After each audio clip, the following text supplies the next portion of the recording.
जटाट beagle जल प्रवाह पावित स्थले गले बलम्ब्य लंबितां भुजंग तुंगमालिकां दमट दमट दमट दमन निनाद बट दमरवयं चकार चंड तांडवं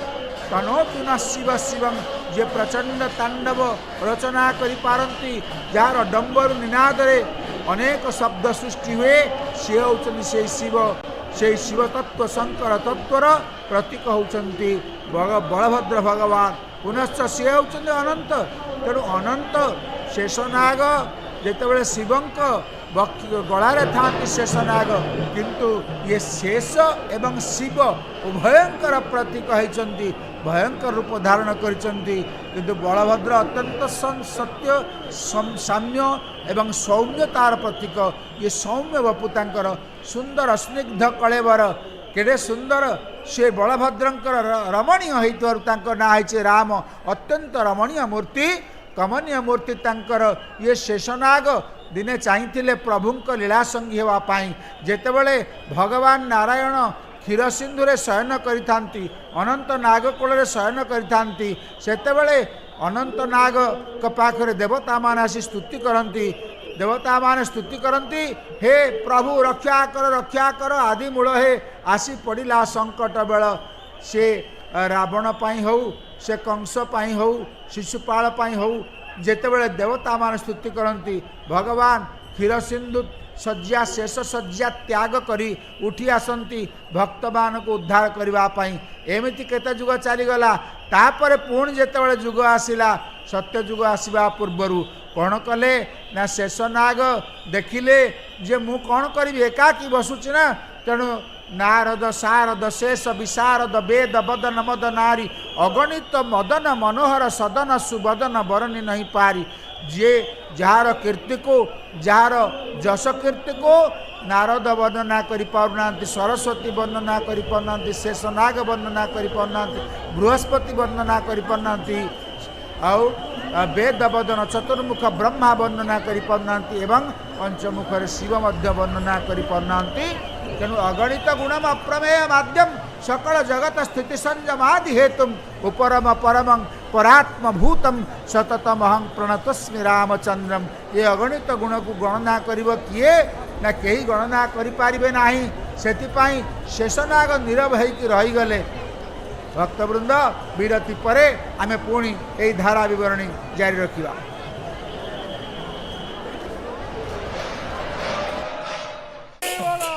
अरे रथटा बोधे से इलेक्ट्रिक लाइन रे बाजियो ना कोन काठ को कोन करंट चले आछि तुलो ऊपर जो लुहा प्लेटटा लागि छि जदी इलेक्ट्रिक तार रे लागिला शॉर्ट सर्किट हैला अवस्थाटा कोन हो चिंता करि परतुटी रथ टाणीबा समय रे विद्युत तार प्रति सतर्क रहन रथ यातायात बेले बाटरे विद्युत तार बाजिबार संभावना थिले विभागीय विद्युत कर्तृपक्ष को अवगत करांतु एहा आपन को सुरक्षा पई जरूरी विद्युत तार प्रति सतर्क रहंतु एवं सुरक्षित रहंतु।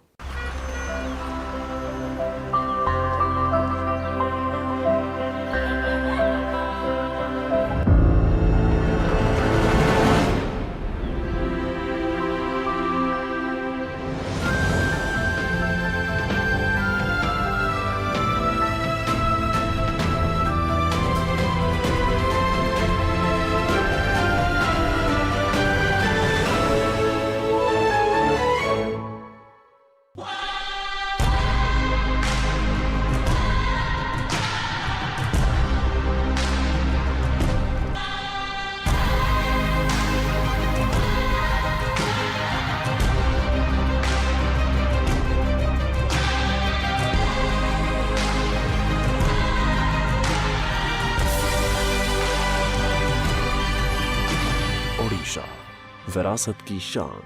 विकास की उड़ान। अरे कौन है तू एट कहीं रोइलु तो चल मत तते कहूची चल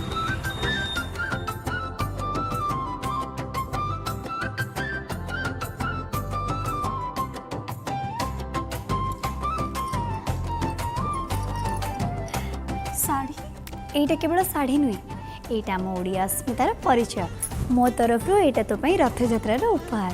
सतरे बहुत बढ़िया होइछ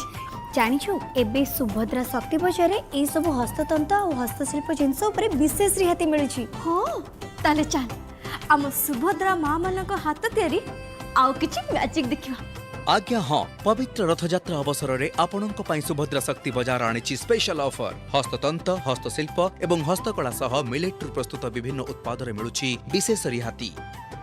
SIRD कैंपस सुभद्रा शक्ति बजार यूनिट 8 भुवनेश्वर। मशाबाहित रोग डेंगू मलेरिया एवं जापानी ज्वर हेउछि आम राज्यर मुख्य मशाबाहित रोग। वर्षा ऋतुर आरंभ और शेष उभय समय मशा वंशवृद्धि निमंते अनुकूल परिवेश सृष्टि हुए और एई तीनोटी रोगर प्रादुर्भाव बढ़ी जाए। एथिरु रक्षा पाइबा पई घर चारि पाखरे और घर भितरे कौनसी स्थान रे 7 दिनरु अधिक समय पानी जमी रहिबाकु दियंतु नाही। पानी को धरी रखुथिबा भंगा डब्बा सढ़ेई अव्यवहृत हांडी टायर आदि नष्ट करि दियंतु। घर पाखरु बणबुदा सफा करंतु। नाଳ नर्दमारे और खालुआ स्थान रे जमी रहुथिबा पानी रे मशा निरोधक औषध पकाइबाकु स्वास्थ्य कर्मचारी बा पौर कर्मचारी को सहायता करंतु। दिन हेउ बा राति सोइबा बेले मशारी व्यवहार करंतु। शरीर को यथा संभव अधिक ढांकिबा भली पोशाक पिंधंतु। स्वास्थ्य और परिवार कल्याण विभाग ओडिशा।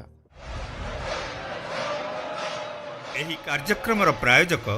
मुख्य महाडाकपाल ओडिशा, पर्यटन विभाग ओडिशा सरकार, ओडिशा राज्य एड्स नियंत्रण समिति,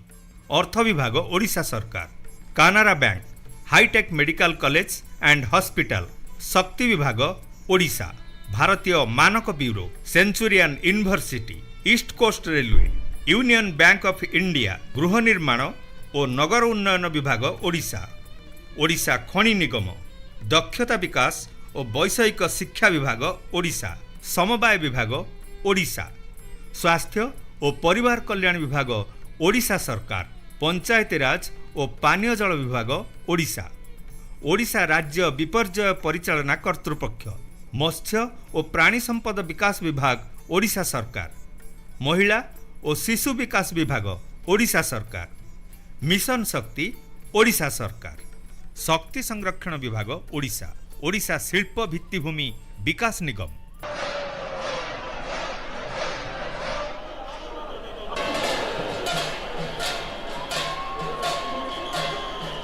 रथारूढ़ो गच्छन् पथिमिलित भूदेव पटलै स्तुतिर्प्रादुर्भावं प्रतिपदमुपाकर्ण्य सदयः तया सिन्धुर्बन्धु सकलजगतां सिन्धुसुतया जगन्नाथस्वामी नयनपथगामी भवतु मे। हे महाप्रभु, हे बड़ ठाकुर, आपण माने धीरे धीरे रथारूढ़ होई आगुसार हुंतु। आपण को डाकुची अपेक्षा करिसंती सेही श्रीमंदिर रत्न सिंहासन 10 दिन है खाली पड़ी महाप्रभु। आपण अणसर घर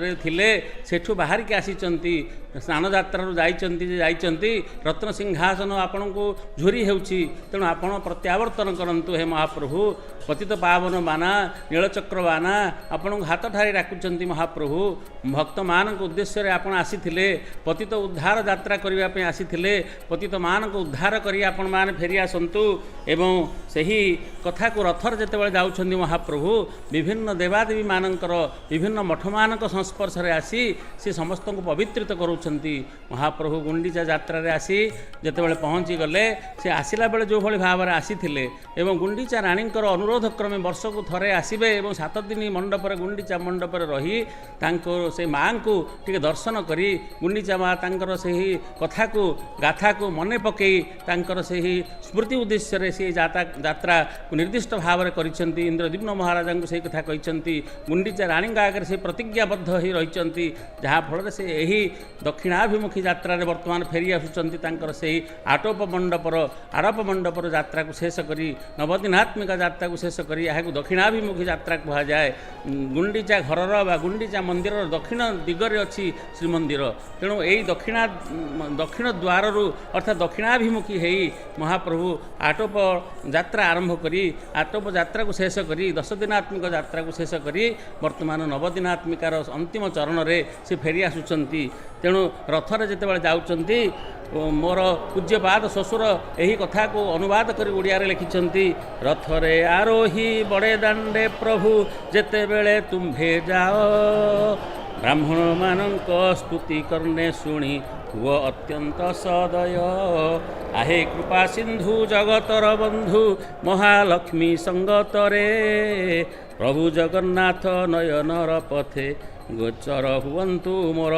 ଆପଣ ମହାଲକ୍ଷ୍ମୀଙ୍କ ସାଙ୍ଗରେ ଶ୍ରୀମନ୍ଦିର ଥିଲେ କିନ୍ତୁ ମହାଲକ୍ଷ୍ମୀ ଆପଣ ନେଇନାହାନ୍ତି। ଭାଇ ଭଉଣୀ ମିଶି ଆପଣମାନେ ଯାତ୍ରା କରିଛନ୍ତି। ତେଣୁ ଆପଣ ପୁଣି ସେହି ହେରା ପଞ୍ଚମୀ ଦିନ ଲକ୍ଷ୍ମୀଙ୍କର ସେହି ମାନ ଭଞ୍ଜନ କରିବା ପାଇଁ ସେ ଆସିଥିଲେ ରାଗିକି, କିନ୍ତୁ ଆଜି ମହାପ୍ରଭୁ ସେ ରାଗର ମାନଭଞ୍ଜନ କରିବେ ମହାଲକ୍ଷ୍ମୀଙ୍କର। ତେଣୁ ଅପେକ୍ଷାରତ ପୋଡ଼ପିଠା ଖାଇବେ ମଧ୍ୟ ମାଉସୀ ଘରେ, ବଳଗଣ୍ଡିଠାରେ ଟିକେ ରହିବେ। ସେଠି ଅର୍ଦ୍ଧାଶନୀ ମନ୍ଦିର ପାଖରେ ରହିକି ଅର୍ଦ୍ଧଶୋଷିଣୀ ମନ୍ଦିର ପାଖରେ ଯେଉଁ ରହିଛି ଆମର ମାଉସୀ ମାଙ୍କ ଘରେ ଟିକେ ପୋଡ଼ପିଠା ଖାଇ ମହାପ୍ରଭୁ ପୁଣି ପ୍ରତ୍ୟାବର୍ତ୍ତନ କରିବେ। ଏବଂ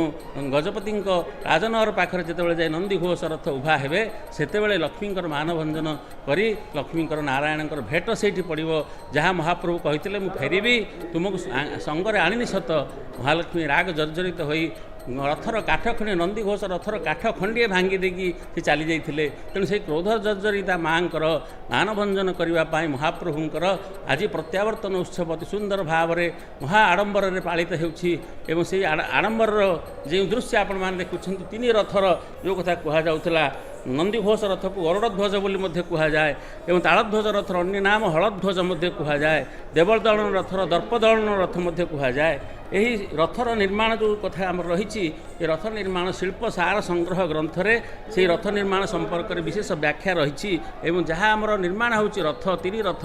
ଏହି ଗ୍ରନ୍ଥର ଆଧାରରେ ଶିଳ୍ପ ସାର ସଂଗ୍ରହ ଗ୍ରନ୍ଥରେ ଆଧାରରେ ଏହି ରଥର ନିର୍ମାଣ କରାଯାଉଛି ପ୍ରତିବର୍ଷ। ଏବଂ ମନୁଷ୍ୟର ଯେଉଁ ରହିଛି ଆମର ଯେଉଁ ଯାତ୍ରା ରହିଛି, ଆତ୍ମାର ଜୀବ ସହିତ ଯେଉଁ ସମ୍ପର୍କ ରହିଛି, ଶରୀରର ଯେଉଁ ସମ୍ପର୍କ ରହିଛି ଆତ୍ମା ସହିତ, ତାକୁ ମଧ୍ୟ ଆମର ଏହି ରଥଯାତ୍ରା ସହିତ ସମ୍ପର୍କିତ କରାଯାଉଛି। ଭକ୍ତବନ୍ଧୁ ଆପଣମାନେ ବିଚାର କରନ୍ତୁ, ମନୁଷ୍ୟର ଯେଉଁଭଳି ଗୋଡ଼ ରହିଛି ଦୁଇଭଳି ଭାବରେ, ସେଇଥିପାଇଁ ରଥର ଗୋଡ଼ ମଧ୍ୟ ରହିଛି। ତେଣୁ ନନ୍ଦିଘୋଷ ରଥର ଚକ ସଂଖ୍ୟା 16 ଏବଂ ବଳଭଦ୍ରଙ୍କର ଅର୍ଥାତ୍ ତାଳଧ୍ୱଜ ରଥର ଚକ ସଂଖ୍ୟା 14 ଏବଂ ସୁଭଦ୍ରାଙ୍କର ରଥର ଚକ ସଂଖ୍ୟା ହେଉଛି 12। ଏମିତି 16, 14 ଓ 12 ମିଶିଲେ 42 ଏବଂ 42 ଚକ ଯିବ, 42 ରଥ ପ୍ରତ୍ୟାବର୍ତ୍ତନ କରିବ। ସୁନ୍ଦର ଭାବରେ ତାଳଧ୍ୱଜ ରଥ ମହାପ୍ରଭୁଙ୍କର ବଡ଼ ଠାକୁରଙ୍କର ଆଗୁସାର ହେଉଛନ୍ତି ଶ୍ରୀମନ୍ଦିର ଅଭିମୁଖେ ଏବଂ ଭକ୍ତମାନେ ଭକ୍ତର ଡୋରିରେ ରଥ ଦଉଡ଼ିକୁ ଧୀରେ ଧୀରେ ଆକର୍ଷିତ କରୁଛନ୍ତି। ତାଙ୍କ ହୃଦୟରେ ଆକର୍ଷଣ ହେଉଛି ଏବଂ ମହାପ୍ରଭୁଙ୍କ ହୃଦୟରେ ବସେଇ ସେ ତାଙ୍କର ସେହି ରଥକୁ ଧୀରେ ଧୀରେ ଆକର୍ଷିତ କରୁଛି। ଶରୀର ହେଉଛି ଗୋଟେ ରଥ, ଆତ୍ମାନମ ରଥିନ ବିଦ୍ଧି ଶରୀରମ ରଥମେବତୁ ବୋଲି ଉପନିଷଦରେ କୁହାଯାଇଛି। ତେଣୁ ଆତ୍ମା ଯଦି ଆମର ଶରୀର ଭିତରେ ଆତ୍ମା ରଥି ଭଳି ବସିଛି, ତେଣୁ ଶରୀର ହେଉଛି ଗୋଟିଏ ରଥ। ସେହିଭଳି ଭାବରେ ଏହି ରଥର ଯେଉଁ ଚକ ସଂଖ୍ୟା କୁହାଗଲା, ଇଏ 16, 14 ଏବଂ 12, ଇଏ ହେଲା 42। ତେଣୁ ଗଲାବେଳେ ଆସିଲା ବେଳେ ମଧ୍ୟ 42 ଏବଂ ଗଲାବେଳେ ମଧ୍ୟ 42। ଏଇଭଳି ଯଦି ଯିବା ଆସିବାର ଯଦି ସଂଖ୍ୟାକୁ ମିଶାଇଦେବା ତାହେଲେ 84 ସଂଖ୍ୟା ଆମେ ପ୍ରାପ୍ତ ହେଉଛେ। ଏହି 84 ସଂଖ୍ୟାରେ ପ୍ରତ୍ୟାବର୍ତ୍ତନ ହେଲା ପରେ 84 ସଂଖ୍ୟା ଯେଉଁ ରହିଛି, ମଣିଷର ଗୋଟିଏ ଆତ୍ମା ଆମର ଯେଉଁ କଳ୍ପ ରହିଛି, ଗୋଟିଏ କଳ୍ପରେ 84 ଥର ଜନ୍ମ ନିଏ। ସେହି 84 ଥର ଜନ୍ମକୁ ପ୍ରତୀକାତ୍ମକ ଭାବରେ ପ୍ରମାଣିତ କରିବା ପାଇଁ ମହାପ୍ରଭୁଙ୍କର ଏ ନବଦିନାତ୍ମକ ଯାତ୍ରା ଏବଂ ସିଏ ଦଶମୀରେ ବାହାଡ଼ି ଆସୁଛନ୍ତି। ସେଥିପାଇଁ ଶ୍ରୀମନ୍ଦିରକୁ ଏହି ସଂଖ୍ୟାକୁ ପ୍ରତ୍ୟାବର୍ତ୍ତନ ଯାତ୍ରାକୁ ସେ ଲୋକମାନଙ୍କ ଆଗରେ, ପ୍ରତି ଜୀବମାନଙ୍କ ଆଗରେ, ପ୍ରତି ଭକ୍ତମାନଙ୍କ ଆଗରେ ମନୁଷ୍ୟର ଏହି ଲୀଳାକୁ ସେ ଏଇଥିପାଇଁ ସନ୍ଦର୍ଶନ କରୁଛନ୍ତି, ଲୋକମାନଙ୍କୁ ଜଣାଇବା ପାଇଁ ତୁମେମାନେ ମଧ୍ୟ 84 ଥର ଜନ୍ମ ନେବ ଗୋଟିଏ କଳ୍ପରେ। ତେଣୁ ସେହି ଜନ୍ମ ପାଇଁ ଆମେ ନିଶ୍ଚିତ ଭାବରେ ମହାପ୍ରଭୁଙ୍କର ଏହି ଦୃଶ୍ୟକୁ ରଥେତୁ ବାମନଂ ଦୃଷ୍ଟ୍ୱା ପୁନର୍ଜନ୍ମ ନ ବିଦ୍ୟତେ, ଏହି କଥାକୁ କୁହାଯାଇଛି। ଏହା ମିଥ୍ୟା ନୁହେଁ, ଏହା ହେଉଛି ଶାସ୍ତ୍ରର ବଚନ। ତେଣୁ ମହାପ୍ରଭୁଙ୍କର ଏହି ଦୃଶ୍ୟକୁ ଯଦି ଆମେ ଦେଖିବା, ରଥାରୂଢ଼ ଅବସ୍ଥାରେ ମହାପ୍ରଭୁଙ୍କୁ ଯଦି ରଥରେ ବାମନ ଅବସ୍ଥାରେ, ବାମନ ଅବତାରରେ ଆମେ ଦେଖିବା, ତାହେଲେ ଆମେ କୋଟି କୋଟି ଜନ୍ମର ଯେଉଁ ପାପ ରହିଛି ତାହା ମଧ୍ୟ ଆମର ଲୋପ ହୋଇଯିବ, ତାହା କ୍ଷୁର୍ଣ୍ଣ ହୋଇଯିବ ଏବଂ ମୋକ୍ଷର ଗାମୀ, ମୋକ୍ଷର ପଥରେ ମନୁଷ୍ୟ ଧାବମାନ ହେବ। ଧୀରେ ଧୀରେ ଆରକ୍ଷୀ ବାହିନୀମାନେ ଲୋକମାନଙ୍କୁ ସୁନ୍ଦର ଭାବରେ ଶୃଙ୍ଖଳିତ ଭାବରେ ରଥ ଟାଣିବାର ଦିଶା ନିର୍ଦ୍ଦେଶ କରୁଛନ୍ତି। ସାରଥୀ ବସିଛନ୍ତି। ବର୍ତ୍ତମାନ ଧୀରେ ଧୀରେ ଘଣ୍ଟୁଆଙ୍କର ସେ ଘୋର ନାଦରେ ଏବଂ ପୋଲିସ ବାହିନୀର ସେହି ଆରକ୍ଷୀମାନଙ୍କର, ପୋଲିସ ବାହିନୀମାନଙ୍କର ସେହି ସୁରକ୍ଷାର କବଚ ଭିତରେ, ବଳୟ ଭିତରେ ମହାପ୍ରଭୁ ବଡ଼ ଠାକୁରଙ୍କର ତାଳଧ୍ୱଜ ରଥ ଆଗୁସାର ହେଉଛନ୍ତି। ଧୀରେ ଧୀରେ ଧୀରେ ଧୀରେ ଅଗ୍ରସର ହେଉଛନ୍ତି। ରଥ ଯେଭଳି ଭାବରେ ବଡ଼ଦାଣ୍ଡରେ ଗଡ଼ି ଗଡ଼ି ଚାଲୁଛନ୍ତି, ସମସ୍ତେ ଆପଣମାନେ ଦେଖୁଛନ୍ତି କଳିତ ଅସଂଖ୍ୟ ଜନସମଗ୍ର ଜନସମୂହ ଆଜି ପାଗ ବହୁତ ସୁନ୍ଦର ଅଛି ମହାପ୍ରଭୁଙ୍କର ଏହି ତିନି ରଥକୁ ଟାଣିବା ପାଇଁ ଭକ୍ତ ସମୁଦ୍ର ଜନାକୀର୍ଣ୍ଣ ବର୍ତ୍ତମାନ ରଥ ଦାଣ୍ଡ ଆପଣମାନେ ଦେଖୁଛନ୍ତି କିଭଳି ଭାବରେ ଜନମାନେ ଯେଉଁଭଳି ଭାବରେ ଆସି ରଥକୁ ଆକର୍ଷିତ କରୁଛନ୍ତି ଜଣାପଡ଼ୁଛି ଯେ ଧୀରେ ଧୀରେ ଯେଉଁଠି 2.5 ଲକ୍ଷ ଲୋକ ବଡ଼ ଦାଣ୍ଡରେ ଏକତ୍ରିତ ହୋଇପାରିବେ ସେଇଥିରେ ଆପଣ ଯଦି ଦେଖିବେ ଏଠି ପାଖାପାଖି 5ରୁ 6 ଲକ୍ଷ ଲୋକଙ୍କର ସମାଗମ ଦୃଶ୍ୟମାନ ହେଉଛନ୍ତି ଏବଂ ଘଣ୍ଟ ଘଣ୍ଟ ନାଦରେ ଘଣ୍ଟ ଘଣ୍ଟାର ପ୍ରକମ୍ପିତ ଶବ୍ଦରେ ସମସ୍ତଙ୍କ ହୃଦୟ ତନ୍ତ୍ରୀ ବିଦାରିତ ହେଉଛି ମହାପ୍ରଭୁଙ୍କର ସେ ଦିବ୍ୟ ଆନନ୍ଦ ପବିତ୍ର ଜୟଯାତ୍ରାର ଏହି ଜୟ ଘୋଷରେ ଘୋଷଯାତ୍ରାର ଜୟ ଘୋଷରେ ସମସ୍ତେ ପ୍ରକମ୍ପିତ ଆନନ୍ଦିତ ଉଦଣ୍ଡ ନୃତ୍ୟରେ ସମସ୍ତେ ନିଜକୁ ପରିଷ୍କୃତ ଭାବରେ ନିଜର ହୃଦୟକୁ ସମର୍ପିତ କରୁଛନ୍ତି ଊର୍ଦ୍ଧ୍ୱବାହୁ ହୋଇ ସେ କିବା ନାରୀ କିବା ପୁରୁଷ ଏ ସମସ୍ତେ ଏକାକାର ହୋଇଛନ୍ତି ଆମେ ଯଦି କହିବା ତତ୍ତ୍ୱ ଦୃଷ୍ଟିରୁ ମହାପ୍ରଭୁଙ୍କ ଆଗରେ ଆମେ ସମସ୍ତେ ନାରୀ ମହାପ୍ରଭୁ ହେଉଛନ୍ତି ଏକମାତ୍ର ପୁରୁଷ ସଂସାରର ବାକି ସମସ୍ତେ ହେଉଛନ୍ତି ନାରୀ କିବା ପୁରୁଷ କିବା ନାରୀ ସମସ୍ତେ ସମର୍ପିତ ହୃଦୟରେ କେଉଁ ଗୋଷ୍ଠୀର ଭକ୍ତମାନେ ହୁଅନ୍ତୁ ଯେକୌଣସି ଗୋଷ୍ଠୀର ଭକ୍ତମାନେ ହୁଅନ୍ତୁ ନା କାହିଁକି ଗ୍ରାମ୍ୟ ଗୀତ ଗାଉଛନ୍ତି ସଂକୀର୍ତ୍ତନ କରୁଛନ୍ତି ନିଜର ଖୋଳ କରତାଳରେ ସେମାନେ ମହାପ୍ରଭୁଙ୍କୁ ଭକ୍ତିର ସେହି ନୈବେଦ୍ୟ ବାଢ଼ୁଛନ୍ତି ଆଜି ମହାପ୍ରଭୁ ଶରଧାବାଲି ଦେଇ ବାହୁଡ଼ୁଛନ୍ତି ମହାପ୍ରଭୁଙ୍କର ଏହି କାର୍ଯ୍ୟ ଏ ସୁନ୍ଦର କାର୍ଯ୍ୟ ଏହି ଘୋଷଯାତ୍ରାର କାର୍ଯ୍ୟର ସମ୍ପାଦନ ଶୈଳୀ ମଧ୍ୟ ଅତ୍ୟନ୍ତ ସୁନ୍ଦର ଚିତ୍ତାକର୍ଷକ ତେଣୁ ମନବୋଧ ଚଉତିଶାରେ କୁହାଯାଇଛି ଯେ ଆମ ଶରୀର ରୂପକ ଯେଉଁ ଧର୍ମ ରହିଛି ମହାପ୍ରଭୁଙ୍କର କଥା ଗାଥା ଏହିଭଳି ଭାବରେ ଆଗକୁ ଆମେ ଚାଲୁ ରଖିବା କିନ୍ତୁ ମନବୋଧ ଚଉତିଶାରେ କୁହାଯାଇଛି ଯେ 84 ଥର ଯେଉଁ ପ୍ରତ୍ୟେକ କଳ୍ପରେ ମନୁଷ୍ୟ ଜନ୍ମ ନେଉଛି ତାହାକୁ ଯଦି ଆମେ ଦେଖିବା ତାହେଲେ ଏହି ଶରୀର ଭିତରେ ମଧ୍ୟ 84 ସେହିଭଳି ପ୍ରକାରର ତତ୍ତ୍ୱ ରହିଛି ଚର୍ମ ବେଡ଼ିଛି ସିନା 84 କି ଥରେ ତୁ ଚିନ୍ତ ନୀଳ ଗିରିଶା ଇଙ୍କି ହେ ଭକ୍ତ ହେ ଜୀବ ହେ ଆତ୍ମା ତୁ ଶରୀର ଧରିକି ରହିଛୁ ସତ କିନ୍ତୁ ତୁ 84 କଥା ଚିନ୍ତା କର 84 ଜନ୍ମ ତୁ ଲାଭ କରିବୁ ଗୋଟିଏ କଳ୍ପରେ ତାହା କିଭଳି ଭାବରେ ତୁମର ସେହି ମହାପ୍ରଭୁଙ୍କ ପାଇଁ ପରମାତ୍ମାଙ୍କ ପାଇଁ ଏ ଆତ୍ମା ସମର୍ପିତ ହେବ ତାଙ୍କୁ ଜାଣିବ ତାଙ୍କୁ ଜାଣିଲା ପରେ ଯାଇକି ମଣିଷ ମୋକ୍ଷ ପ୍ରାପ୍ତ ହେବ ତେଣୁ ଏହିଭଳି ଭାବରେ ପୁନଶ୍ଚ କବି ଯଦୁମଣି ପ୍ରବନ୍ଧ ପୂର୍ଣ୍ଣଚନ୍ଦ୍ର ଲେଖୁଛନ୍ତି ଦ୍ୱାଦଶ ଚତୁର୍ଦ୍ଦଶ ଷୋଡ଼ଶ ଚକ୍ରଚଳରୁ ଜାତ ଯେଉଁ ଘୋଷି ଶ୍ରୀଗୁଣ୍ଡିଚା ବାହୁଡ଼ାରେ 84 ଶୁଭ ଶଙ୍ଖ ପ୍ରାୟ ଯାଏ ବରସି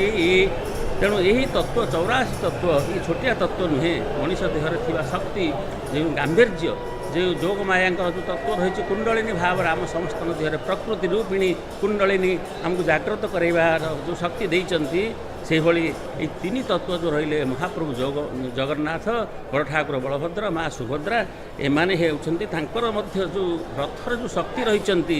ଇଏ ରହିଲେ ଜଗନ୍ନାଥଙ୍କର ଶକ୍ତି ହେଉଛନ୍ତି ବିମଳା ବଳଭଦ୍ରଙ୍କ ରଥର ଶକ୍ତି ହେଉଛନ୍ତି କ୍ଲେଶଭଦ୍ରା ଏବଂ ସୁଭଦ୍ରାଙ୍କ ରଥର ରହିଛନ୍ତି ଚନ୍ଦ୍ରଘଣ୍ଟା ଏହି ତିନି ଯେଉଁ ଦେବୀ ରହିଲେ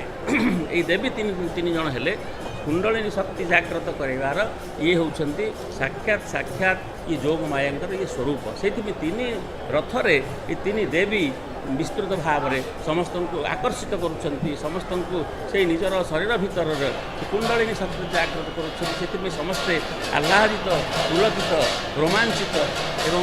ଊର୍ଦ୍ଧ୍ୱବାହୁ ହୋଇ ସମସ୍ତେ ମହାପ୍ରଭୁଙ୍କ ନିକଟରେ ସମର୍ପଣ ହେଉଛନ୍ତି ଏହି କଥାଟି ଆମକୁ ଯଦି ଆମେ ଚିନ୍ତା କରିବା ସେଥିପାଇଁ ଆତ୍ମା ଆଉ ଶରୀର ତତ୍ତ୍ୱକୁ ନେଇ ରଥଯାତ୍ରାର ଯେଉଁ ପରିକଳ୍ପନା କରାଯାଇଛି ଏହା ବିଭିନ୍ନ କବିମାନଙ୍କର ବିଭିନ୍ନ ଦାର୍ଶନିକମାନଙ୍କର ଚିନ୍ତା ଓ ଚେତନାକୁ ଆକର୍ଷିତ କରିଛି ତାଙ୍କ ମନରେ ତାଙ୍କ ହୃଦୟରେ ସେହି ତତ୍ତ୍ୱକୁ ପ୍ରତିପାଦନ କରିବା ପାଇଁ ଯେଉଁ ଚିନ୍ତା ଓ ଚିନ୍ତନର ଯେଉଁ ଆବଶ୍ୟକତା ରହିଛି ମହାପ୍ରଭୁ ତାକୁ ନିଶ୍ଚିତ ଭାବରେ ଉଦ୍ରେକ କରିଛନ୍ତି ସେ ଶକ୍ତି ମାଧ୍ୟମରେ ଉଦ୍ରେକ କରିଛନ୍ତି ତେଣୁ ସେଥିପାଇଁ ଏହି ରଥଯାତ୍ରାର ନାମ ହେଉଛି ଅନ୍ତର୍ବେଦୀ ମହୋତ୍ସବ ଏଇଥିପାଇଁ ରଥଯାତ୍ରାର ଉତ୍ସବକୁ ଅନ୍ତର୍ବେଦୀ ମହୋତ୍ସବ ବୋଲି କୁହାଯାଏ ନିଜ ଭିତରେ କୁଣ୍ଡଳିନୀ ଜାଗ୍ରତ କରାଇବା ପାଇଁ ଏ ତିନି ରଥର ପରିକଳ୍ପନାରେ ଯେଉଁ ତିନି ଶକ୍ତି ବିଦ୍ୟମାନ ହୋଇଛନ୍ତି ତାକୁ ଜାଣିବା ପାଇଁ ଏ ହେଉଛି ଅନ୍ତର୍ବେଦୀ ମହୋତ୍ସବ ସେଥିପାଇଁ ଯେଉଁମାନେ ତତ୍ତ୍ୱ ଦର୍ଶନରେ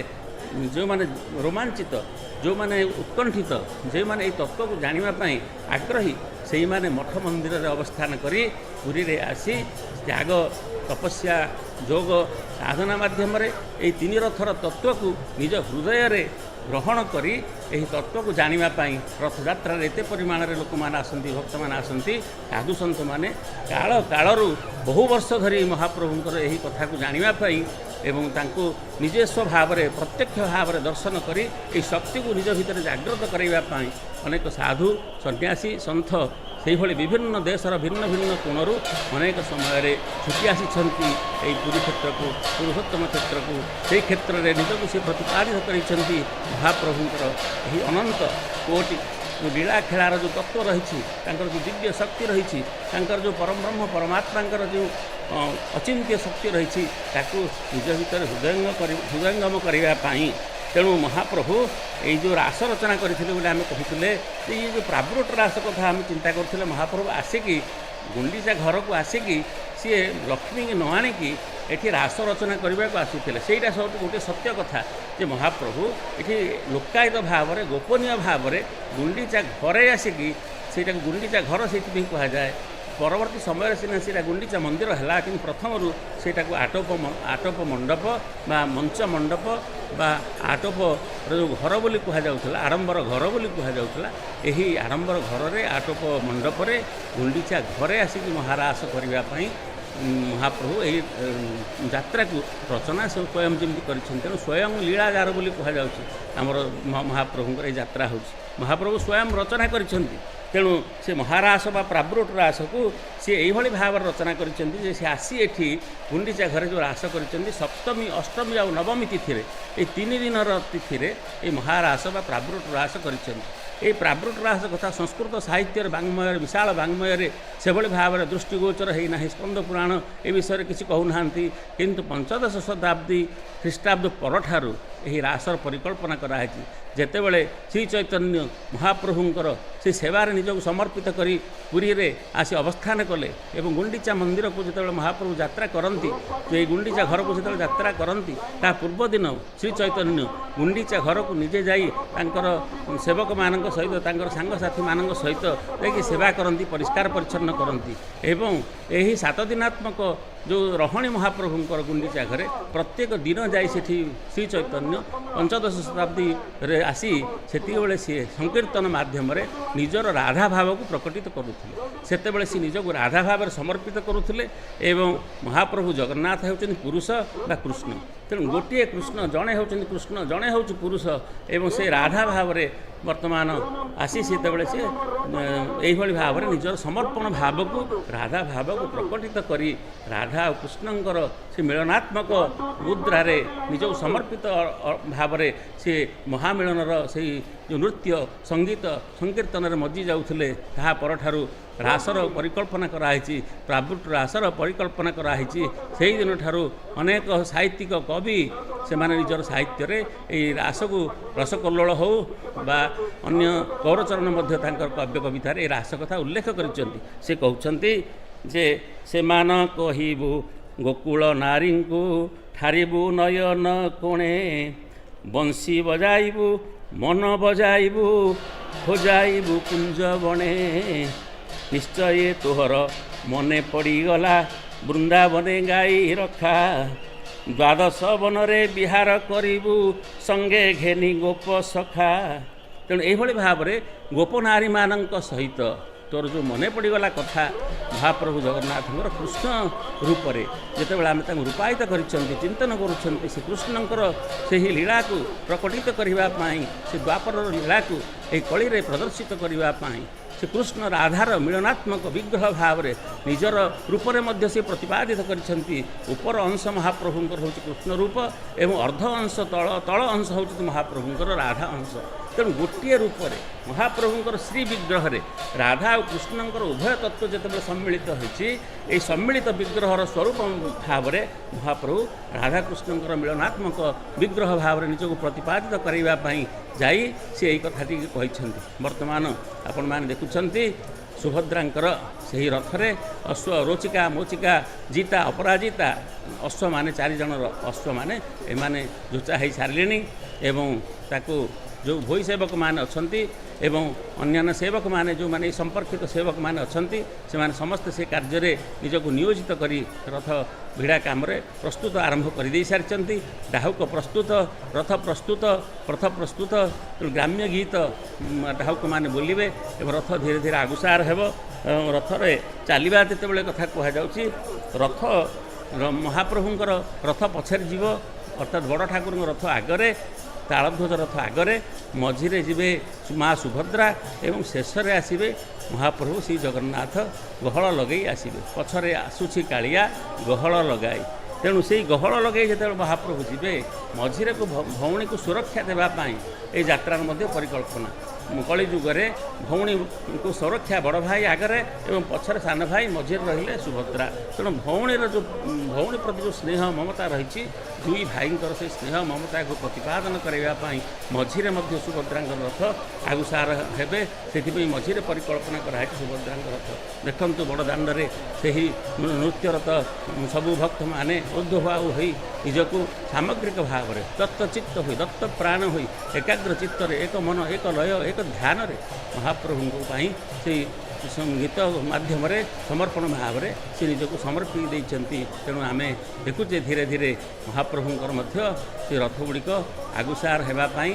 माँ सुभद्रा रथर से साजेणी अपूर्व साजेणी एवं बड़ भाई बलभद्र रथ गलापर सुभद्रा जीवे बोली महाप्रभु जगन्नाथ परिकल्पना करिसेंती श्रवण मंगल जगन्नाथ हसी बलदेव कुओ नाई महाप्रभु जगन्नाथ बलदेव को अनेक कहते हे बड़ भाई देख तुम्हें तुम्हें भौणी की सांगर नहीं जीव तुम्हें आग चल भौणी को तापर नब तापर मुझे जीवी श्रवण मंगल जगन्नाथ हसी बलदेव कुओ नाई शुभे आगे विजय कर बोलिबार विजय करिब गोसाई हे संगे सुभद्रा जीवे शत शत घंटा दिबा जीवे से संगे सुभद्रा जीवे शीघ्र लोक पाखे आउ जीवे से संगे सुभद्रा जीवे से ही संगरे प्रभुषा जीवे से संगे सुभद्रा जीवे अर्थात सांगरे सुभद्रा को नेवाई यही तीन रथटीर परिकल्पना क्रमशः आग किए जीव मझिरे किए जीव एवं पछे किए जीव यही भाव में परिकल्पना कराई महाप्रभुंकर ये स्वयं लीला महाप्रभु यही लीला को व्यक्त करने से निजक निजे यही भाव में निजक से सृष्टि करिसेंती एवं संगात को आम समस्त डकाडकी होगी जिते जाऊँच अपूर्व दृश्य मायांकर जोग मायांकर आपण मैंने देखुं से रथ प्रस्तुत अच्छी ढाउक मान प्रस्तुत अच्छा रोचिका मुचिका जिता अपराजिता ये चारि अश्व सज्जित होकर रही तेणु रथर यही कल्पना को आम धीरे धीरे आत्मान रथिनम विद्धि शरीरम रथमेव तु बुद्धिम तु सारथिम विद्धि मन प्रग्रहमेव च इंद्रियाणि हयान्नाहु विषयास्तेषु गोचरन तेणु आमर जो इंद्रिय गुड़िक रही जमी रथर दौड़ी रही से भाई इंद्रिय गुड़िक आमर 5 ज्ञानेन्द्रिय 5 कर्मेन्द्रिय एवं उभय इंद्रिय मन बुद्धि अहंकार ये आमर जो रही आमर त्रयोदश कर्माणी त्रयोदश इंद्रियाणी 13टी जो इंद्रिय सब रही 13टी इंद्रिय माध्यम आमर यात्रा सफल होउची मनुष्यर यात्रा सफल होउची तेणु आत्मा होउची से रथी शरीर रूपक रथरे बसिचंती एवं महाप्रभु एठी मध्य रथी भाव बसिचंती रथरे एवं शरीर रूपक रथ को ग्रहण करी से रथरे विराजित होइछंती धीरे धीरे रथ प्रस्तुत आउ धीरे धीरे गुंडीचा यात्रार जो सौंदर्य धीरे धीरे आगुसार होउची परवर्ती आग्रह आमर रोचे भक्त मानकर समस्तंकर जे आमे महाप्रभुंकर रथ टिके टाणीबू शेषकू आमे देखिबू महाप्रभु किभଳି भाବରେ तांकर से रथ को नहीं धीरे धीरे आगुसार होउचंती एवं पोड़पिठा खाइया पे जाउचंती एवं कह कह आहे संगात सते हैं जीवन रे आंभे थिबा कोटि ब्रह्मांड नाथर श्री गुंडीचा यात्रा उत्सव देखिबा से कृपा करिब सते कामपाल सुभद्रा सहिते से कृपा करिब सते करी छई भाग्य आंभे एते से कृपा करिब सते कह कह थई कि मन प्रते से कह कृपा करिब सते वर्तमान से महाप्रभुंकर मध्य नंदीघोष रथरे सारथी जो माने मध्य सारथी प्रस्तुत अछंती एवं रथ प्रस्तुत अछंती एवं डाहुक माने मध्य प्रस्तुत अछंती समस्त प्रस्तुत महाप्रभुंकर मध्य बड़ ठाकुरंकर रथ आगुसार हेला पर सुभद्रांकर रथ मध्य प्रस्तुत एवं महाप्रभु जगन्नाथंकर रथ नंदीघोष रथ प्रस्तुत नहीं जिबा टिके सामयिक विरति पुणी देखिबा रथर से ही पवित्र रथर आकर्षण एवं धीरे धीरे आगुसार नवा ये रथर विवरणी को जय जगन्नाथ जय जगन्नाथ जय जगन्नाथ।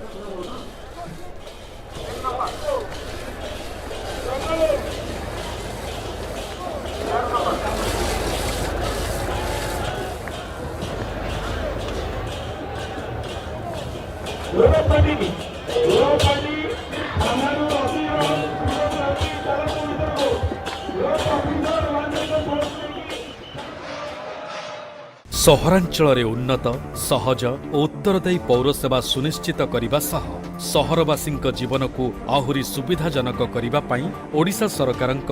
ସହର ସାଥୀ 1929 ସବୁବେଳେ ସମସ୍ତଙ୍କ ପାଇଁ ନିଃଶୁଳ୍କ ସେବା ଘରେ ବସି ସହରାଞ୍ଚଳରେ କୌଣସି ସମସ୍ୟା ପାଇଁ ଅଫିସକୁ ନ ଯାଇ ମାତ୍ର ଗୋଟିଏ କଲ୍ 1929 ଅଭିଯୋଗର ପଞ୍ଜୀକରଣ ଠାରୁ ସମାଧାନ ପର୍ଯ୍ୟନ୍ତ ପ୍ରତିଟି ପଦକ୍ଷେପରେ ଆପଣଙ୍କ ସାଥୀ ସହର ସାଥୀ 1929। सावधान आपनका कष्ट अर्जित धनर विनियोग सठिक स्थान रे बुझी विचारी करंतु। ऑनलाइन माध्यम रे विभिन्न योजना रे टंका जमा करबा को कहूतबा कंपनी रो अधिक सुध प्रदान करबा कथारे आपण प्रलोभित हुअंतु नाही। मियाद समय परे अधिक राशि फेरस्त किंबा उपहार दबा आदि प्रतिश्रुति रे केबे भी लोभ करी विपद को आमंत्रण करंतु नाही। मने रखंतु बहु राज्य समवाय समिति गुड़िक जनसाधारणक ठारू बा नाममात्र सभ्यंक ठारू जमा ग्रहण करबा निषिद्ध करा जायछि। अधिका जानिया पई हम देय मुक्त नंबर रे फोन करंतु। ओडिशा सरकार द्वारा जनहित रे जारी। हर रंग में कहानी, हर रेखा में इतिहास।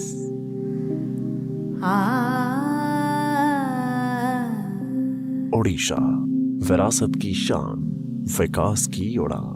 यशस्वी प्रधानमंत्री दूरदृष्टि संपन्न नेतृत्व एवं मान्यवर मुख्यमंत्री दिग्दर्शन में समृद्ध ओडिशा और विकसित भारत अभियान रे सामिल हुंतु। सरकार स्किल्ड इन ओडिशा आनी देछि नियुक्ति एवं शिल्प उपयोगी पाई ITI, polytechnic, short term skilling programme, higher technical education तथा वर्ल्ड स्किल सेंटर भली अत्याधुनिक भित्तिभूमिर सुविधा सुजोग। अधिक सूचना पाई निकटस्थ मॉडल करियर सेंटर सह जोगाजोग करंतु किंबा www.skillodisha.gov.in विजिट करंतु। दक्षता हासिल करंतु, सशक्त हुअन्तु।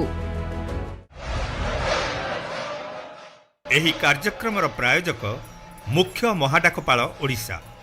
पर्यटन विभाग ओडिशा सरकार, ओडिशा राज्य एड्स नियंत्रण समिति, अर्थ विभाग ओडिशा सरकार, Canara bank, hi tech medical college and hospital, शक्ति विभाग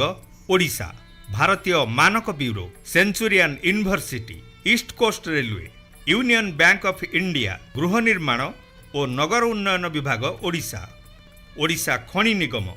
दक्षता विकास और वैषयिक शिक्षा विभाग ओडिशा, समवाय विभाग ओडिशा, स्वास्थ्य और परिवार कल्याण विभाग ओडिशा सरकार, पंचायती राज और पानीय जल विभाग ओडिशा, ओडिशा राज्य विपर्यय परिचालना कर्तृपक्ष, मत्स्य और प्राणी संपद विकास विभाग ओडिशा सरकार, महिला और शिशु विकास विभाग ओडिशा सरकार, मिशन शक्ति ओडिशा सरकार, शक्ति संरक्षण विभाग ओडिशा, ओडिशा शिल्प भित्तिभूमि विकास निगम।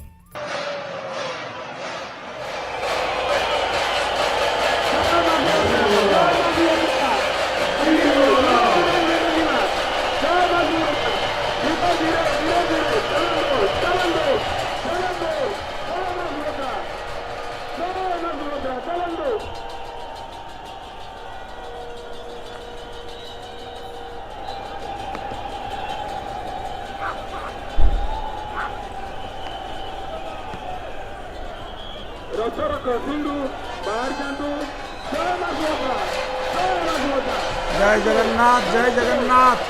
वर्तमान आम देखुचु बलभद्र महाप्रभु रथ केते आगू चलीगला। एवं भौणी देवी सुभद्रा रथ चलो बर्तमान प्रस्तुत हो गला एवं सजाग हो गला। रोचिका मोचिका जीता अपराजिता है रथ टणाला एवं से रथ देवींकर रथ ये भव्य रथ ये हूँ द्वादशार रथ जे कि द्वादश मासर जो कालर जे कलना करे ब्रह्मादि स्तंभ पर्यंत कलयत काल रूपिणी जे काल रूपिणी होकरी ब्रह्मादि स्तंभ पर्यंत सकल सकल जगत को कलना करती से देवी से कृपामयी आनंद कंदा सच्चिदानंदा त्रिभुवन तारिणी माँ भवतारिणी गिरिनंदिनी केतेबेले से हुअंती केतेबेले से हुअंती अग्नि संभूता केतेबेले से हुअंती वरुण राजांकर ए समुद्र सागर संभूता हुअंती लक्ष्मी कौस्तुभ पारिजातक सुरा धन्वंतरी चंद्रमा रंभा रंभा पारिजात आदि सब जो समुद्र उत्पन्न होती लक्ष्मी कौस्तुभ पारिजात कसुरा धन्वंतरी चंद्रमा गावो कामदुघा सुरेश्वर गज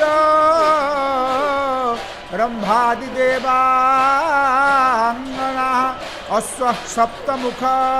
विसंहरिधनु शंखमृतं चम्बुधे रत्नानीह चतुर्दश प्रतिदिनं कुर्वन्तु ते मंगलम। 14 रत्न भितर लक्ष्मीपुणी बाहरी थिले कमला वरुणंकर से समुद्र भितर सागर संभवा लक्ष्मी ये लक्ष्मी पद्मालया पद्मा कमला श्री हरिप्रिया ये होचंती से लक्ष्मीकर प्रतीक ये सुभद्रा होचंती सरस्वतीकर प्रतीक ये होचंती से भुवनेश्वरीकर प्रतीक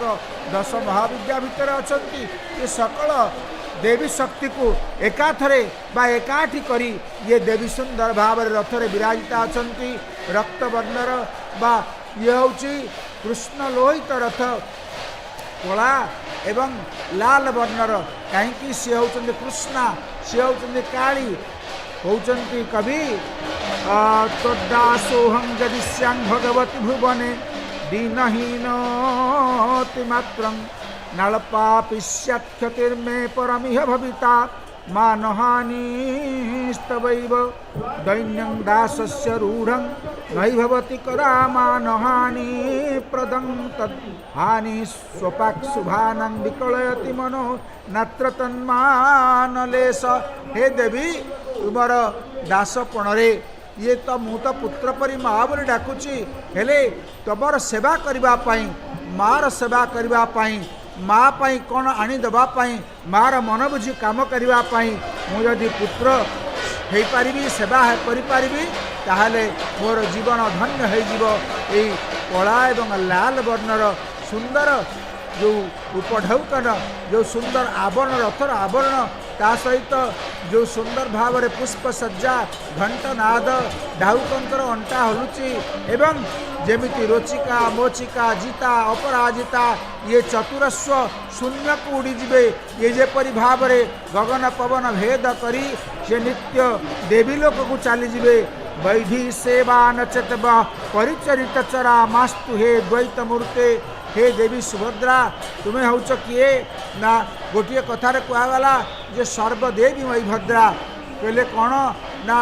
शक्ति होती एक शक्ति एक शक्ति एक माया परमेश्वरस्य स्वकार्य भेदा धवते चतुर्धा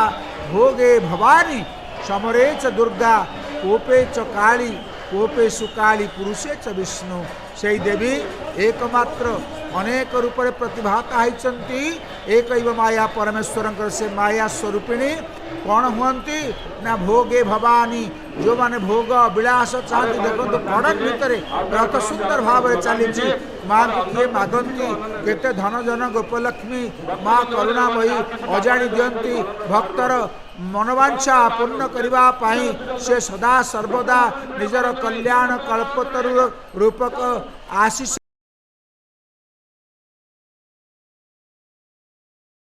प्रदान करती से आशीर्वादमयी से होचंती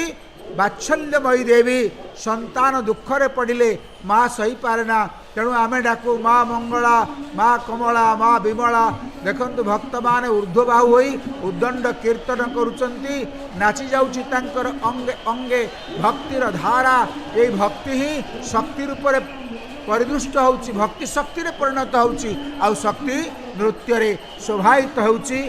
भक्त कहूँ भगवान को देवी को कहूँ पुत्र संतान टे कहूँ हे माँ बुद्धई सिद्धई कृतांग न कलयसी कथंग मामकी नांग त्वं। हे देवी तुम्हें सिद्धि एवं बुद्धि प्रदान कर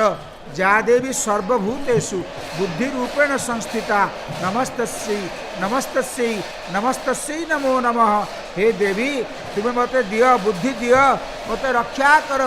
ये देवी मध्य रही सर्वत्र ये क्षत्रिय मान घरे पूजित होती एवं आपको आमर दिव्य सिंह देव हूँ बा आमर गजपति महाराजा माने मध्य पूजा करती कहती महाबले महोत्साहे महाभय विनाशिनी त्राहिमां देवी दुष्प्रेक्षे शत्रुणां भयवर्धिनी प्राच्यां रक्षतु माहेन्द्री आग्नेयां मे सवाहिनी दक्षिणे चैव वाराही नैऋत्यां खड्गधारिणी मत रक्षा कर देवी निशुंभ शुंभ हरणी महिषासुर मर्दनी सर्वासुर विनाशा च सर्वदानव घातिनी। ये देवी करुणामयी वात्सल्यमयी तांको स्तुति करा जाउची। हे देवी मो ऊपर घोषा हबनी तो कुपुत्रो जाए तो क्वचिदपि कुमाता न भवती केतबेले पुओटा कुपुत्र ही पारे किंतु माँ केबे हेले कुमाता हुए ना। माँ सदा पुओ प्रति स्नेह पुओ प्रति ममता रखी थाए। से ममतामयी माँ ही दिए खाद्य माँ ही सृष्टि करे शरीर माँ ही प्रथमे चिन्हई दिए बापा को जननी सेबिले मिलती जनक कही जाइछंती जनक सनक तेणु बापा को चिन्हवा को हेले माँ कर साहाय्य दरकार। माँ ही चिन्हई देवे माँ ही शक्ति रूपरे शब्दात्मिका त्वं परिपास विश्व शब्दात्मिका तुम्हें शब्द स्वरूप सुविमल जजुषा निधानम सुविमल रुक् जजु साम इत्यादि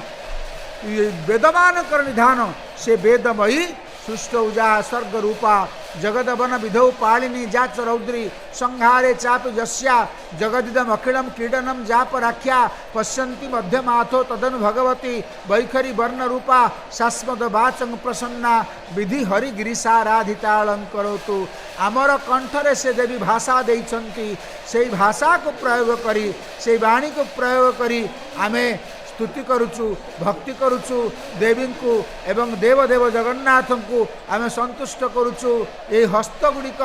पद्म फूल परी ऊर्ध्व को तोड़ाई सत जेपरी शत शत पद्म अर्पण करा जाउची। ये पद्म प्रिय हे देवी तुम्हें हौच से जगदाधार मूर्ति जगन्नाथ महाप्रभुंकर इच्छा शक्ति तुम्हें तांकर क्रिया शक्ति तुम्हें हौच हिरण्य वर्णां हरिणीं सुवर्ण रजत स्वजां चंद्रां हिरण्मयीं लक्ष्मीं जात वेदो मावह तुम्हें हौच से जात वेद अग्नि रूपा तुम्हें हौच ताम अग्निवर्णां तपसा ज्वलन्तीं वैरोचनीं तप फले न जुष्टां ये वैरोचनी ये हौचन्ति अग्निस्वरूपा तपसा ज्वलंती तपस्या ये उज्ज्वल वर्णा ये हेम वर्णा ये हेमांगी ये हिरण्य वर्णा ये हरिणी ये सुवर्ण रजत स्रजा केते भाव कह जाइछि किंतु देखंतु देवी सुभद्रा ये हौचन्ति परमानंद प्रदायिनी सच्चिदानंद कंदा ये हौचन्ति से आनंदमयी से प्रेमानंदमयी मूर्ति सुभद्रा को स्तुति कले माँ को स्तुति कले निश्चित भाव में माधव संतुष्ट हुंती। ये हूँ से माधवी माधवंकर शक्ति स्वरूपिणी ये देवी दुर्गा ये देवी भीमा ये देवी होचंती नवदुर्गा दश महाविद्या सकल इस भक्त वृंद आनंदरे परम आनंदरे प्रेम रे नृत्य करुचंती। हाथ टेकी देवार अर्थ होची निजको संपूर्ण समर्पित कर दियो महाप्रभुंकर ए जो महायात्रा ए महायात्रा रे निजको समर्पित करदेले निश्चित भाव में भगवान संतुष्ट हेबे। तुम्भ नाम ग्रहण करु करु मोहर नेत्र प्रेम बारी शिव कलेवर भगवान का नाम ग्रहण करने मात्र के जो प्रेमाश्रु जात हम नेत्र प्रेम बारी शरीर भिजिज शरीर उदा होठी स्वेदरे हौ अश्रुरे हौ भावरे हौ प्रेमरे हौ शरीर सब स्वेदसिक्त हो जाइछि बा शरीर अभिषिक्त हो जाइछि। यही सुंदर यही दृश्य को देखापी अवलोकन करने सारा पृथ्वी जनता चाह रही ये मंगलमय लीला भगवान ये मंगलमय रथयात्रा ये रथयात्रा को दर्शन कले रथस्थं वामनं दृष्ट्वा पुनर्जन्म न विद्यते आउ पुनर्जन्म हेब नाही। तेणु यही रथ को देखंतु देवी को दर्शन करंतु जो देवी रही ब्रह्मदारु स्वरूप जगन्नाथ महाप्रभुंकर शक्ति स्वरूपिणी सुदर्शन चक्र सदा विष्णु परिस्थित शाखाग्र स्तंभ मध्यस्थ तद्रूपम तत्पुरीयकम एवं तुमूर्तयस्तेन चतस्रवे प्रकाशिता ये चारि मूर्ति होती किपरि भाव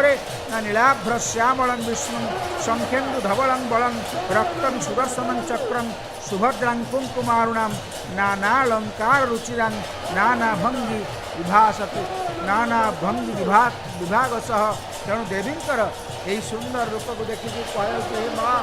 मुझे करी तपस्या करी जप करी किसी जानी तुम सेवा तुम अर्चन ता जानी केवल प्रणाम करुच्ची हे माँ फल दर्प नाशिनी फल दर्प विनाशी तू कौन करू ना फल दर्प विनाशी खमणी मध्यवासी तू से सूर्यमंडल भितर थाउ शक्ति स्वरूप थाउ सृष्टिकारिणी शक्ति हो तू थाउ माँ पालनकारिणी शक्ति रूप से वरुण जेमा होकर लक्ष्मी पद्मालया पद्मा होकर सृष्टि पालन करू तू महाकाली रूप संहार करू हे देवी फल दर्प विनाशी खटी जार पादरे ब्रह्माहर जो ब्रह्माहर जहाँ पादरे खटी ये भक्त माने आनंदरे ये सुंदर भाव बेढ़ी रही माँ को ये कल्याणमयींकर कल्याण वृष्टि हो ये सृष्टि मधुमंगलमय हो विरति परे पुणी शुणा महादेवींकर ये यात्रा एवं पछरे आसु जगन्नाथ तांको स्वरूप देखिए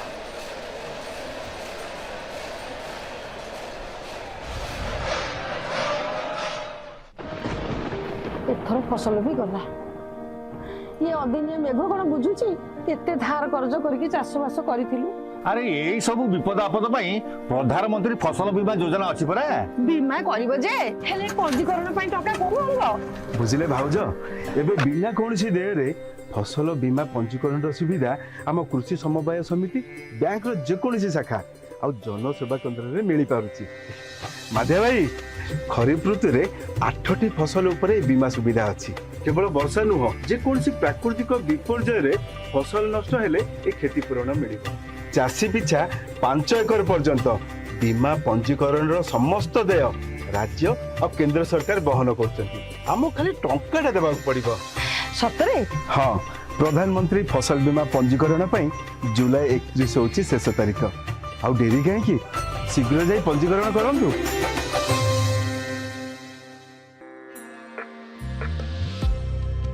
भक्ति का स्वाद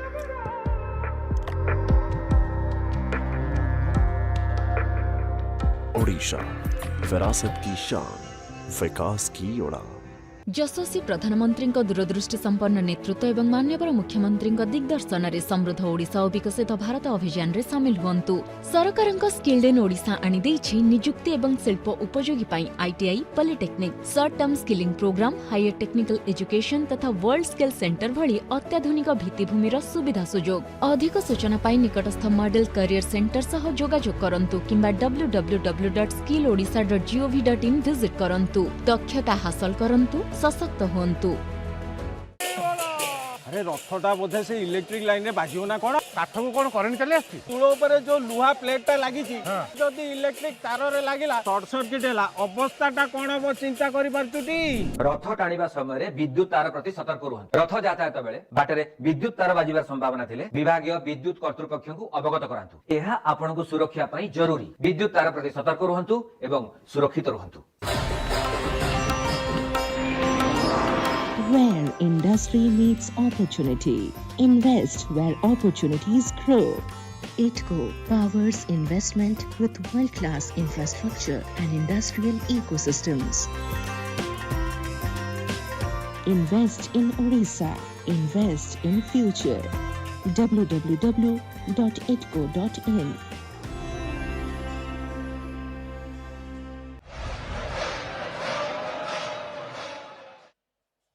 ଏହି କାର୍ଯ୍ୟକ୍ରମର ପ୍ରାୟୋଜକ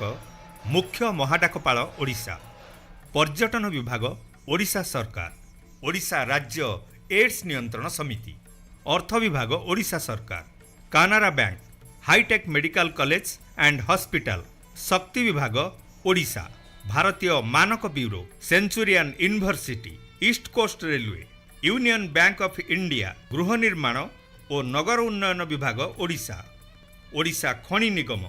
दक्षता विकास और वैषयिक शिक्षा विभाग ओडिशा, समवाय विभाग ओडिशा, स्वास्थ्य और परिवार कल्याण विभाग ओडिशा सरकार, पंचायती राज और पानीय जल विभाग ओडिशा, ओडिशा राज्य विपर्यय परिचालना कर्तृपक्ष, मत्स्य और प्राणी संपद विकास विभाग ओडिशा सरकार, महिला और शिशु विकास विभाग ओडिशा सरकार, मिशन शक्ति ओडिशा सरकार, शक्ति संरक्षण विभाग ओडिशा, ओडिशा शिल्प भित्तिभूमि विकास निगम।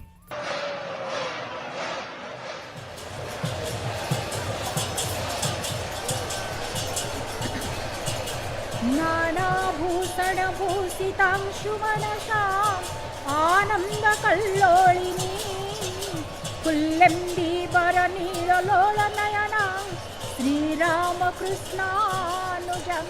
भक्तानां सकलैश्च वञ्चित प्रदां त्रैलोक्य सम्मोहिनीं देवी सिंह भवदुःखतापशमनीं देवीं सुभद्रां भजे। वर्तमान से मांकर रथर दौड़ी किभଳି भाବରେ रज्जुକୁ ହିଁ ଭକ୍ତମାନେ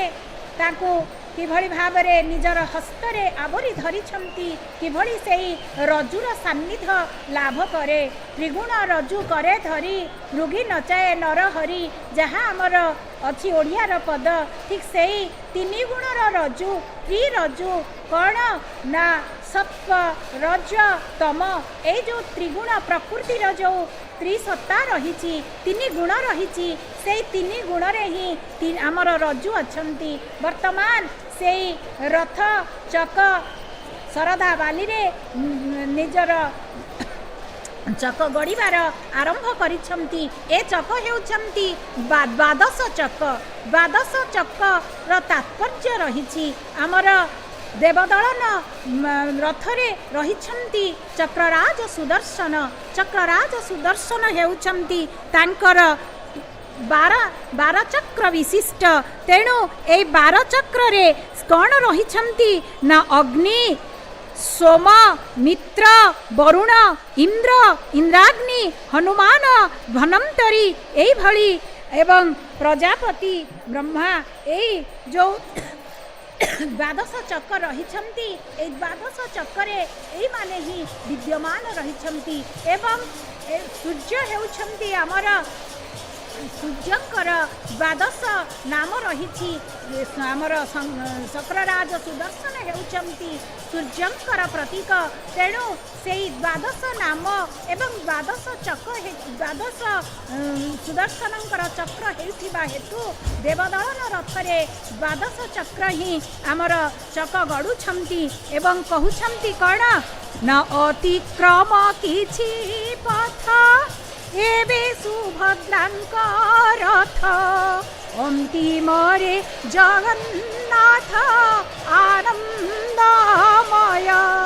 जनारण्य पारावार भासमान बोईतर रजु हस्त गमनर विचिर प्राय एभली भावरे अतिक्रम करुछंती माँ सुभद्रांकर रथ। माँ आगे आगे आगुसार होउछंती पछरे आसिबे बलिया हमर आगरे रहिले बलियार भुज एवं पछरे आसुछंती जगन्नाथ महाप्रभु। देखंतु कि सुंदर भावरे सेही रथ अश्व धवल अश्व सुसज्जित होइछंती प्रभुंकर रथ को आगुकु गति कराइबे किभଳି भावरे तांकर कार्य को समापन करिवे। कारण रथरे जेते अछंती अश्व देवता दाहुक समस्तंकर कार्य रे ही व्यस्त रहुछंती। सेही गौरी बेतर निर्देश अनुसारे एपटे सेवक माने सेही घंटर ताले ताले प्रभु को किभଳି भावरे गति कराइबे। कारण आगुसार हेलेनी मांकर रथ वर्तमान आसिबे प्रभुंकर सेही नंदीघोष रथ जो रथ को समस्ते अपेक्षा करी रही थांती वर्तमान से बलियार भुज बलभद्रंकर रथ ही आगुसार होउछंती वर्तमान रथ आसी जेतेबेले आमर राजन माँ निकट को आज गति करिवे माउसी माँ मंदिर रे ही रथ आज किछि समय अटकी जिबे किछि समय विश्राम नहीं पूरी आगुसार हेबे काहीकि ना आज माँ जेतेबेले आड़प मंडप थिले गुंडीचा मंडप थिले सेतेबेले माँ ठारू सी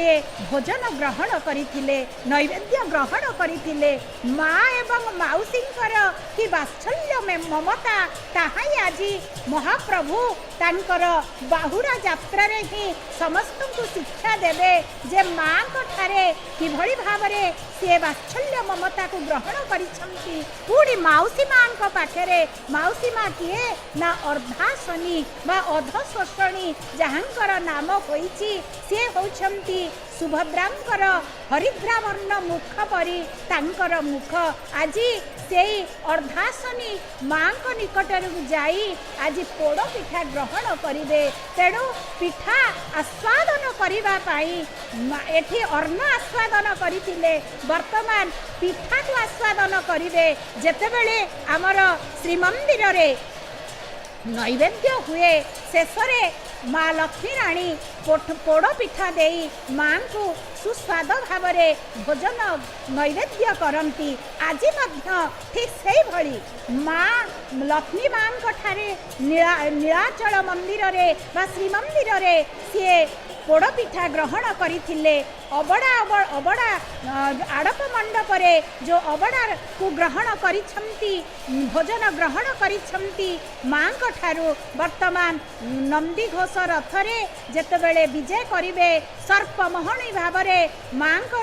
अर्धासनी माँ माउसी ठारू पोड़ पिठा ग्रहण करिवे से पोड़ पिठा कौन ना अटा एवं चीनी अलैच एवं गुड़ द्वारा ही सुस्वाद भावरे प्रस्तुति हुए प्रस्तुति परे ताकू छणा जाए से छणा पिठा को ही आमे पोड़ पिठा करू कहू वर्तमान से बलियार भुज 14 ब्रह्मांडर जी अधिपति सी तांकर रथ को निजे परिचालना करुछंती कारण आपण रथ रे आमे देखिछु आज मध्य बाहुडा रे आमे दर्शन कलु प्रभु कर इच्छा बिना किछि चक भी गड़ब नाही तेणु चक को आगुसार करने को हेले महाप्रभुंकर जेभली भावरे निर्देश हब से भली भावरे रथ ही गति करिवे ये होचंती रुद्रावतार माँ को ठारू माँ टिके पछरे अछंती बलभद्र बलियार भुज सी आगु को आसुछंती सी किभली भावरे रथ तांकर गति करुछि ना जेभली भावरे शिव तांडव जेतेबेले रचना करिछंती शिव तांडव रे जेतेबेले आमर ओई उण लुक जेभली भावरे डंबरू बाजी छंती ठीक सेही भली भावरे ता द्रिमिकी होई रथ गति करुछंती जेभली आमर जटाटपी गळज्वळ प्रवाह पावित स्थले गळे व्यगलंबितं भुजंग तुंगमालिकं डमड्डमड्डमड्डमड्डमर्भयं चकार चंड तांडवं तनोतु न शिवः शिवं जेभली तांडव नृत्य करुथिले सेही भली भावरे शिवंकर रथ मध्य सेही गुरु गंभीर निनाद ध्वनि रे ही प्रकंपित हेउची रथर गति मध्य सेही भली भावरे गति करुछंती वर्तमान मांकर रथ आगुसार हेउछंती माँ हेउछंती निजे जय देवी महादेवी प्रसिद्ध भवतारिणी सुराणां माश्रितारता जय संतुष्टितारिणी त्वां सर्वलोक जननी विष्णुमाया तपस्विनी सुभद्रा भद्ररूपाण मूलभूता नमाम्यहम माँ को यही भली भावरे भक्त आज तांकर गुहारी जणाउछंती निवेदन करुछंती वर्तमान से तालध्वज रथ नेत देवता अनंत नाग स्वरूप तालध्वज रथरे वरिष्ठ होइछंती कामपाल हलायुध 14 ब्रह्मांडर जी ଅଧିପତି 14 ଚକରେ ହିଁ ଆଜି ଗତି କରୁଛନ୍ତି। ଚତୁର୍ଦଶ ଯାହା 2, 10, 16 ଚତୁର୍ଦଶ ଯାହା ରହିଛନ୍ତି ଆମର ଠିକ୍ ସେଇଭଳି 42, 44 ଚକ ହିଁ ଆଜି ଏହି ରଥରେ ଏହି ରଥ ହିଁ ତାଙ୍କର ଚକ ହିଁ ଗଡ଼ିବେ, ଯାହାକି ମନୁଷ୍ୟର ଯେଉଁ 84 ଯୋନି ରହିଛି ସେଇ 84 ଯୋନିରୁ ମୁକ୍ତି ପାଇବାକୁ ହେଲେ ଏହି ରଥର ଯେଉଁ ଗତିକୁ ହିଁ ସଂଦର୍ଶନ କରିବା ପାଇଁ ପଡ଼େ। ଘଣ୍ଟର ଆଜି ନିନାଦ ତ୍ରିତାଳି, ଏକତାଳି, ଅଷ୍ଟତାଳି, ଝୁମତାଳି, 10 ତାଳି ମାତ୍ରାରେ ହିଁ ଘଣ୍ଟ ଆଜି ବାଦ୍ୟ ହେଉଛନ୍ତି, କାରଣ ଇଏ ହେଉଛନ୍ତି ଶବ୍ଦ ବ୍ରହ୍ମଙ୍କ ନିକଟରେ ଯେତେବେଳେ ବାଦ୍ୟ ବାଜେ ସେତେବେଳେ ସଙ୍ଗୀତର ମୂର୍ଚ୍ଛନାରେ ହିଁ ମହାପ୍ରଭୁ ଆଜି ବଳିୟାର ଭୁଜ ଗତି କରୁଛନ୍ତି। କି ସୁନ୍ଦର ଭାବରେ ସେ ଯେଉଁ ପୁଷ୍ପଦଳ ଏବଂ ତୁଳସୀ ମାଳା ଦ୍ୱାରା ପ୍ରଭୁଙ୍କର ମଣ୍ଡିତ ହେଇଛନ୍ତି, ସୁଶୋଭିତ ହେଇଛନ୍ତି। ସୁନ୍ଦର ଭାବରେ ଯେଭଳି ବୃକ୍ଷରାଜି ପୁଷ୍ପ ଏବଂ ପତ୍ର ଦ୍ୱାରା ସୁଶୋଭିତ ହୁଅନ୍ତି, ଆଜି ବଳିୟାର ଭୁଜ ଠିକ୍ ସେଇଭଳି ଭାବରେ ତୁଳସୀ ଦଳ ଏବଂ ପୁଷ୍ପ ଦ୍ୱାରା ସୁଶୋଭିତ ହେଉଛନ୍ତି। ରଥ କିଛି ସମୟ ଗତି କରୁଛନ୍ତି, ପୁଣି ଅଟକି ଯାଉଛନ୍ତି। ଏଇ ଦ୍ରିମିକି ଯାହା କହୁଥିଲି ଆପଣଙ୍କୁ, ଡମ୍ବରୁ ଯେଭଳି ଭାବରେ ଡମ୍ ଡମ୍ ଶବ୍ଦ କରେ, ରଥ ଆଜି ସେଇଭଳି ଭାବରେ ଡମ୍ ଡମ୍ ଶବ୍ଦ କରି ଆଗୁସାର ହେଉଛନ୍ତି, କାରଣ ସିଏ 14 ବ୍ରହ୍ମାଣ୍ଡର ଅଧିପତି। ଯିଏ 14 ବ୍ରହ୍ମାଣ୍ଡର ଅଧିପତି, ସିଏ 14 ଚକରକି ହିଁ ତାଙ୍କର ସବୁ ଚକରେ ହିଁ ତାଙ୍କର ଆଜି ଶବ୍ଦ ନିନାଦିତ ହେଉଛନ୍ତି। କିଭଳି ଶବ୍ଦ ନା ଯେଭଳି ଭାବରେ ଡମ୍ବରୁ ବାଜେ ସେଇଭଳି ଭାବରେ ଶବ୍ଦରେ ହିଁ ଗତି କରୁଛନ୍ତି। ଏହି ତାଳଧ୍ୱଜ ରଥରେ ସାରଥୀ ରହିଛନ୍ତି ମାତଳି ଏବଂ ରକ୍ଷକ ରହୁଛନ୍ତି ବାସୁଦେବ। ଟିକେ ଯଦି ବ୍ୟତିକ୍ରମ ହେବ ତାହେଲେ ବାସୁଦେବ ଅନନ୍ତ ନାଗ ସିଏ ହିଁ ରକ୍ଷା କରିବେ। ଏବଂ ଯାହା ଆମର ଦୂରଦର୍ଶନ ମାଧ୍ୟମରେ ଯାହା ଆମର ଆସୁଛନ୍ତି ତାଳଧ୍ୱଜ ରଥ ଋଷିପଟାରେ ରହିଛନ୍ତି 8 ଋଷି ଅଙ୍ଗିରା, ପୁଲସ୍ତ୍ୟ, ପୁଲହ, ଅଗସ୍ତି, କୃଷ୍ଣ, ମୁଦ୍ଗଳ, ଅତ୍ରି, କଶ୍ୟପ, ଏହି 8 ଋଷି ମଧ୍ୟ ଆଜି ବିଦ୍ୟମାନ ହୋଇଛନ୍ତି। ଦେଖନ୍ତୁ ସେଇ ରଥର ଧ୍ୱଜା ଏବଂ ରଥରେ ଯେଉଁ ଆମର କଳସ ରହିଛନ୍ତି ମହାପ୍ରଭୁଙ୍କର, ସେଇ ରଥରେ ଶୋଭା ପାଇଥିବା ଯେଉଁ 2ଟି ପକ୍ଷୀ ଆମର ମଧ୍ୟ ଅପେକ୍ଷା କରି ରହିଛନ୍ତି, ରଥରେ ଗତି କରୁଛନ୍ତି। ପକ୍ଷୀ ଆମକୁ ଶିକ୍ଷା, ରଥରୁ ଆମେ କ'ଣ ଶିକ୍ଷା ପାଉଛୁ ଯେ ଭଗବାନ ରଥରେ ସମସ୍ତଙ୍କୁ ରଖିଛନ୍ତି। ପଶୁ ହଉ, ପକ୍ଷୀ ହଉ, ବୃକ୍ଷ ହୁଅନ୍ତୁ, ପୁଷ୍ପ ହୁଅନ୍ତୁ ଏବଂ ଫଳ ହୁଅନ୍ତୁ, ସମସ୍ତଙ୍କୁ ସମଭାବାପନ୍ନ ଭାବରେ ସିଏ ତାଙ୍କର ରଥରେ ଅଧିଷ୍ଠିତ କରିଛନ୍ତି। ଦେଖନ୍ତୁ କି ସୁନ୍ଦର ଭାବରେ ବାହୁରେ ତାଙ୍କର ସେଇ ସ୍ୱର୍ଣ୍ଣ ବାହୁକ ତାଙ୍କର ସ୍ୱର୍ଣ୍ଣ ନଳୀ ଲାଗିଛନ୍ତି, ହସ୍ତରେ ଯେଉଁ ମୁଷଳ ଏବଂ ଲାଙ୍ଗଳକୁ ହିଁ ଧାରଣ କରିଛନ୍ତି, ତାହା ମଧ୍ୟ ସୁବର୍ଣ୍ଣର। କାଲି ଆପଣମାନେ ସଂଦର୍ଶନ କରିବେ କିଭଳି ଭାବରେ ପ୍ରଭୁଙ୍କର ସୁନାବେଶରେ ସେଇ ସ୍ୱର୍ଣ୍ଣ ଆଭରଣ ଦ୍ୱାରା ପ୍ରଭୁ ଭୂଷିତ ହେବେ। କି ସୁନ୍ଦର ଭାବରେ ରଥ ଦେଖନ୍ତୁ ଗତି କରୁଛନ୍ତି। ବର୍ତ୍ତମାନ ଜଗନ୍ନାଥ ମହାପ୍ରଭୁଙ୍କର ରଥ ଆଗୁସାର ହେଉଛନ୍ତି। ଯିଏ ଗତିକି ସମସ୍ତଙ୍କର ନିର୍ଦ୍ଦେଶ କରନ୍ତି, ଆଜି ସିଏ ଗତିଶୀଳ ହେଉଛନ୍ତି, କାରଣ ରଥ ପରିବର୍ତ୍ତମାନ ଜଗତ। ରଥ ସେଇ ରଥରେ ହିଁ ଯେଉଁ ଗତି କରୁଛନ୍ତି,